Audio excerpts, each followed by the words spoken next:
Alors bonjour à tous. Aujourd'hui nous allons parler de la conception du judaïsme sur la place de l'homme dans la création. Alors bien évidemment ce sujet est très vaste, il nécessite une étude de fond et j'espère d'ailleurs revenir sur ce même sujet sous un autre angle. Ici je vais vous proposer une lecture talmudique assez originale sur cette thématique. Le judaïsme rabbinique qui a été institué depuis l'époque de la Mishnah s'est fondé à partir de deux écoles. Une école qui est issue en fait d'un rabbi qui s'appelait Shammai, qui vivait un peu avant notre ère et approximativement au début de notre ère, qui avait un compagnon d'études, un contemporain en fait, qui lui s'appelait Hillel, et tous les deux avaient de vives discussions dans la législation rabbinique, et c'est comme ça que ça a donné naissance à deux écoles. On dit communément que l'école de Shammai est beaucoup plus rigoureuse, elle va le plus généralement vers la rigidité de la loi, tandis que l'école de Hillel est plus ouverte, plus humaine, et elle considère qu'il faut avoir une version de la loi moins rigide, moins rigoureuse, plus ouverte aux problèmes de l'homme. Alors c'est un sujet là encore qui est très très vaste, qui nous importera d'en reparler. Alors c'est comme ça qu'on trouve dans le Talmud, dans le traité Hiruvin, 13 feuillet B, un désaccord profond entre l'école de Hillel et l'école de Shammai sur la question de savoir s'il valait mieux que l'homme soit créé ou pas. Alors, l'une affirmait, vraisemblablement l'école de Shammai, qu'il aurait mieux valu pour l'homme de ne pas avoir été créé. La tentative divine d'avoir voulu créer cette humanité pour se parfaire, pour arriver à un but précis, et selon Shammai, une vision très pessimiste, vouée à l'échec, tandis que celle de Hillel, qui elle est beaucoup plus ouverte, va considérer que non, c'est un bien pour l'homme d'avoir été créé. Alors, cette longue discussion va durer, nous dit le Talmud, pendant 2 ans et demi, ce qui est quand même assez grandiose, jusqu'à parvenir à la conclusion, où là vont tous, quand le Talmud conclut, cela sous-entend que toutes les deux écoles vont être d'accord, qu'en réalité, il aurait mieux valu pour l'homme de ne pas avoir été créé. Mais maintenant qu'il a été créé, alors il lui appartient d'examiner à sa conduite, de veiller à sa conduite, de se parfaire, d'être virtueux, c'est-à-dire de tout faire pour y parvenir quand même. Alors vous comprenez bien la difficulté de ce texte, qui est un texte assez même d'un point de vue philosophique, assez grave. Comment considérer après tout que finalement tout cela ne valait peut-être pas la peine, et que l'homme, même s'il a été créé, et même s'il a les moyens de se parfaire, peut-être qu'il aurait mieux valu qu'il ne fût pas créé. Alors, pour comprendre cette sentence, je vais vous citer un texte du Midrash, qui à mon avis, donc un texte midrashique très important dans la tradition juive, qui à mon avis peut nous apporter un éclairage sur ce passage du Talmud. Donc voilà ce que nous dit le Midrash en Genèse Rabbah 12-15. Un roi possédait des coupes délicates et se dit « Si j'y verse du brûlant, elles se fondront. Du froid, elles se contracteront. » Que fit le roi? Il mêla le brûlant au froid et versa le tout dans les coupes, et celles-ci résistèrent.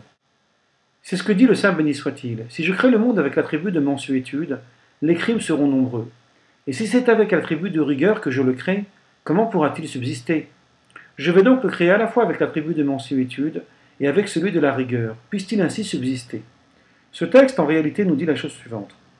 Il nous dit qu'au départ, Dieu voulait créer le monde avec l'attribut de rigueur, avec la midat ad-din, ou qu'on pourrait traduire aussi par l'attribut de justice. Et c'est seulement après avoir constaté que le monde ne pourrait subsister que Dieu ajouta, ou associa, disons, la mansuétude ou la miséricorde à la création.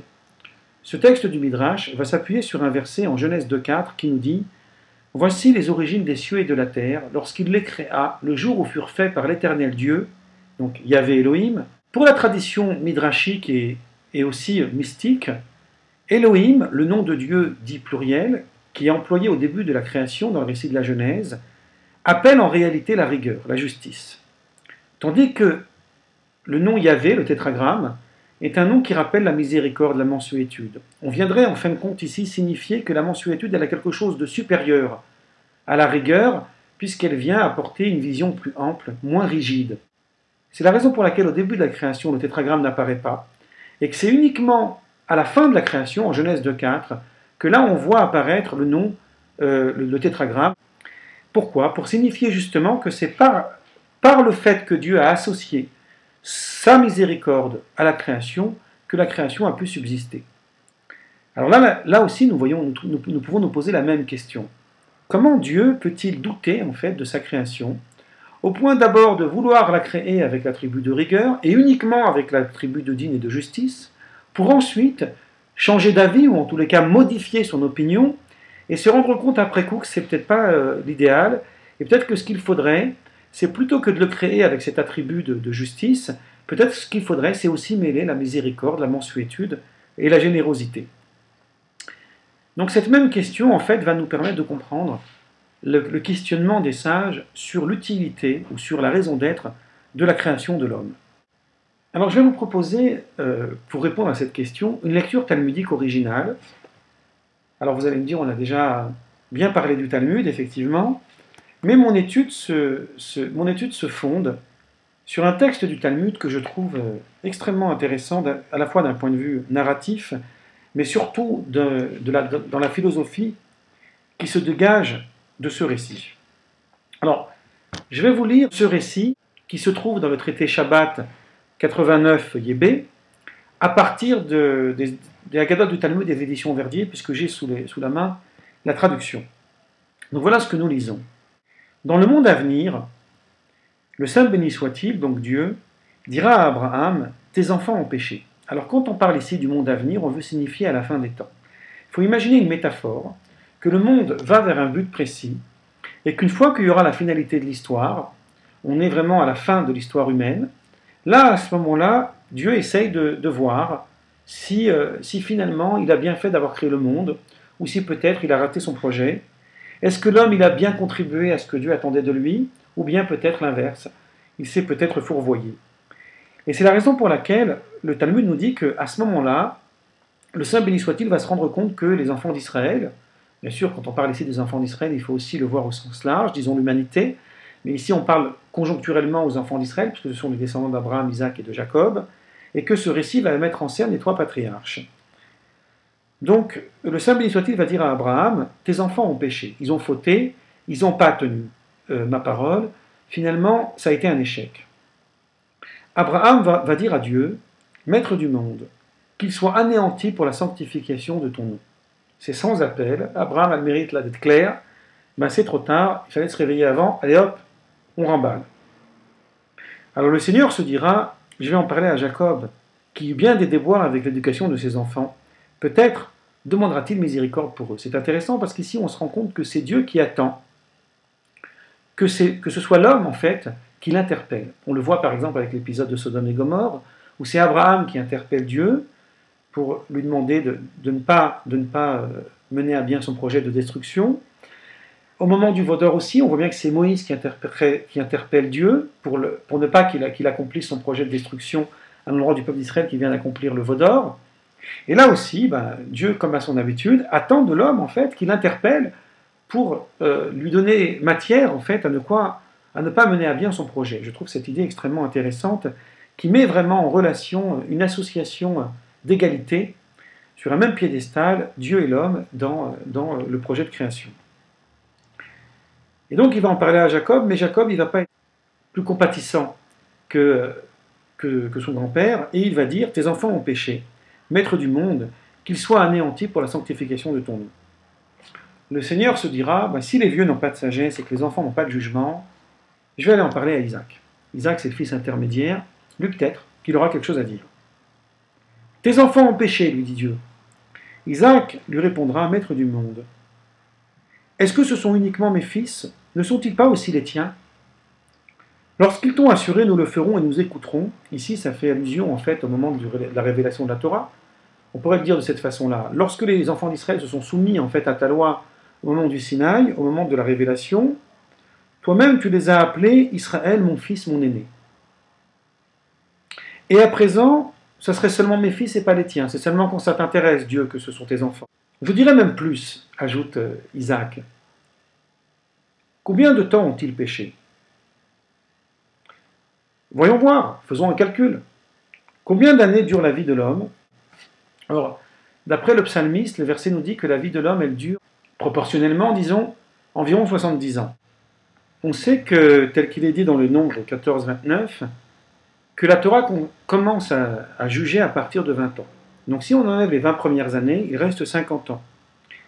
Si on considère que l'homme, il vit dans ces 50 ans, il est la moitié du temps éveillé et l'autre moitié il s'endort, puisqu'il y a aussi les nuits, il nous reste 25 ans. Sur ces 25 ans, on peut enlever encore la moitié, où l'homme il passe à travailler, à satisfaire ses besoins naturels, ou aussi à prier, selon la formule. Il reste 12 ans et demi.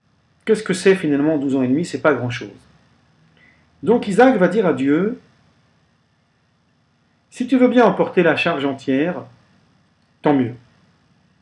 Eh bien, sinon, partageons-la. Moi, j'en prendrai la moitié et toi l'autre. Et si même tu ne veux pas porter aucune charge, eh bien, je suis prêt à la porter tout entière. Ne t'ai-je pas offert ma personne en sacrifice? Et c'est là que le Talmud va conclure que non seulement Dieu va être satisfait en fait de la réponse de Jacob, mais que plus encore, les enfants d'Israël alors, à la fin des temps, proclameront à Isaac, c'est toi notre père. Pourquoi? Parce que c'est lui qui a su plaider leur cause. Donc ce texte du Talmud est extrêmement intéressant, parce qu'il montre en fin de compte que Dieu va agir en bien vis-à-vis de l'homme uniquement lorsque l'homme prend conscience qu'il peut faire appel à lui, si j'ose dire. Alors bien évidemment, il ne s'agit pas pour moi de faire l'apologie ni d'une croyance, ni même d'une vision apologétique des textes. Ce qui m'intéresse, c'est de montrer que l'approche juive, en fait, l'approche du judaïsme, c'est d'aller jusque-là, c'est d'être capable de mettre Dieu en concurrence avec l'homme, à tel point que cette forme de dialogue est non seulement fréquente, mais en plus, elle est réclamée de Dieu. Donc, on montre ici, en quelque sorte, que l'homme n'est jamais perdu dès lors qu'il sait, par sa propre conscience, se prendre en main. Mais la question que nous pouvons nous poser sur ce texte du Talmud va beaucoup plus loin. Selon la mystique juive, là encore, et aussi les textes midrashiques, on va faire une comparaison, une analogie, entre les patriarches, ce qu'on appelle en hébreu les Havot, et l'arbre des sphirotes, vous savez, l'arbre séphirotique, qui met en métaphore, en fait, qui propose une métaphore à partir d'un arbre, des attributs de Dieu. Cette métaphore, elle est composée de 10 attributs. On ne va pas maintenant les énumérer, c'est pas tout à fait le sujet et j'ai pas vraiment le temps. On va uniquement aborder les 3 premières. On va considérer que les attributs de Dieu proposent en fait d'abord un pôle, plus en face de ce pôle-là, il y a l'autre attribut contraire, disons le pôle inversé, avec un attribut central qui lui vient, si j'ose dire, réconcilier les 2 attributs précédents. C'est comme ça que dans le livre du Tanya, de Rabbi Shneur Zalman de Liadi, que j'ai déjà cité, dans la 4e partie, le chapitre 12, il nous explique que la sphère centrale, c'est-à-dire l'attribut du milieu, l'attribut médian, renvoie en réalité à la notion qu'on appelle shalom, à la notion de paix. On trouve aussi cette même idée largement abordée dans les textes du Maharal de Prague, qui était du XVIe siècle. Pourquoi? Parce qu'elle est capable de réconcilier en fait 2 pôles qui initialement auraient été contradictoires. Si je prends par exemple le premier pôle c'est l'attribut de chesed, de bonté, que je prends ensuite le second, le pôle d'en face, où là je suis dans l'attribut de Gevura, de rigueur, ou on pourrait dire aussi la Midatadin, l'attribut de justice, on pourrait imaginer qu'ils sont antinomiques. Et si j'agis avec chesed, avec générosité, ben je vais considérer que tout le monde est méritant, sans jugement de valeur. Je ne suis pas là pour juger les gens, je les considère méritants. Quand je vais par contre réfléchir, penser la situation à partir de la rigueur, à partir de l'attribut de justice, ben là effectivement je vais voir, non, il y a des nuances à faire, certains méritent, d'autres non. Et je vais être rigoureux vis-à-vis de ceux qui ne méritent pas. Je vais considérer qu'ils ne méritent pas à être récompensés. Vient ainsi l'attribut du milieu, qui dans les arbres séphirotiques s'appelle Tiferet, qu'on traduit souvent par la beauté, qui est traduit par les kabbalistes aussi par la Rachamim, c'est-à-dire la miséricorde. Et c'est comme ça que Shlomo Zalman de Liadi le rapporte dans ce livre, où là il dit en réalité que qu'est-ce que c'est que la rachamim, qu'est-ce que c'est que la miséricorde? C'est la conciliation des deux pôles précédents. On pourrait le dire de la façon suivante. On pourrait dire que la miséricorde, elle se distance en fait du chesed, de la bonté ou de la générosité, en ce sens que la miséricorde appelle la mansuétude, appelle l'empathie et parfois même la pitié. La pitié, c'est pas forcément une bonne vertu. C'est comme ça que Spinoza il nous dit dans l'éthique, il dit la pitié chez l'homme qui vit sous la conduite de la raison est par elle-même mauvaise et inutile. À partir du moment où je vis sous la conduite de la raison, peut-être que la raison suffit à rendre une vraie justice sans qu'il soit nécessaire de passer par la mansuétude, de passer par la pitié, par la miséricorde. En d'autres termes, la miséricorde, c'est en réalité un accident. C'est là uniquement parce que la chose en elle-même, elle ne peut pas se parfaire d'elle-même et elle a besoin d'un soutien. C'est comme quelqu'un qui boite, qui pour marcher a besoin d'une béquille. Alors voilà comment il faut expliquer. Chesed, c'est l'idée que tout le monde mérite. Gvura, c'est l'idée non, il faut chercher, il faut être rigoureux, il faut être circonspect. Il faut voir celui qui mérite, lui donner par son mérite, celui qui ne mérite pas, on ne lui donne pas. Et Rachamim, c'est l'idée de dire on va distinguer celui qui mérite et on va lui donner de par son mérite, comme quelqu'un qui reçoit son salaire. Celui qui ne mérite pas, on ne va pas le laisser tomber pour autant. On lui donnera, mais par miséricorde, par mansuétude. Et on sait très bien à quel point l'homme qui reçoit quelque chose par pitié a beaucoup moins de mérite que celui qui reçoit par son propre labeur, par son propre travail. Cette explication va nous permettre de comprendre notre texte du Talmud. Abraham, Isaac et Jacob sont en réalité des archétypes. Ils représentent quelque chose dans l'histoire. Dans l'histoire, c'est-à-dire pas uniquement l'histoire événementielle, mais dans le vécu intérieur. Abraham, c'est la représentation de l'homme qui agit avec chesed, avec bonté, avec largesse. Isaac, c'est la représentation de celui qui agit avec rigueur, avec justice. C'est le pôle d'en face. Jacob, il vient réconcilier en fait ces deux pôles, puisqu'il est la miséricorde. Donc il vient réconcilier à la fois l'attitude d'Abraham et réconcilier l'attitude d'Isaac. Il se situe en fait dans l'axe médian de ces deux attitudes. À la fin des temps, l'homme a normalement déjà vécu ce qu'il a vécu, il a déjà produit, il a déjà fait son histoire. C'est plus le moment de chercher de la mansuétude. Ici, on a besoin de rigueur, on a besoin de justice. Pour vous aider à comprendre ça, je vais vous donner un exemple. Imaginez par exemple que je suis maître d'école et que je donne un devoir de mathématiques à mes élèves. J'utilise l'exemple des mathématiques parce que c'est le meilleur exemple possible. Ou le devoir est bon ou il n'est pas bon. Donc il n'y a pas de demi-mesure. Bien sûr, s'il y a plusieurs exercices, il peut y en avoir quelques-uns qui sont bons et quelques-uns qui ne sont pas bons. Mais imaginons qu'il n'y en ait qu'un seul. Ou la réponse est juste, on est dans les sciences exactes, ou elle est fausse. Donc, que je juge la copie de mon élève avec la plus grande rigueur possible, ou que je la juge avec la plus grande mansuétude possible, si la copie est parfaite, je vais mettre 20 sur 20. C'est uniquement lorsqu'il y a un défaut dans la copie où là va faire intervenir mes sentiments. Est-ce qu'il faut l'encourager? Est-ce que peut-être que dans les devoirs précédents, il a fait mieux? Il est en progression, donc peut-être que je vais lui rajouter un demi-point. Je vais essayer d'avoir un jugement moins rigide, si vous préférez. Ça veut dire que quand est-ce que la mansuétude elle est nécessaire? Quand est-ce que la miséricorde elle est nécessaire? Uniquement parce qu'il y a une défaillance.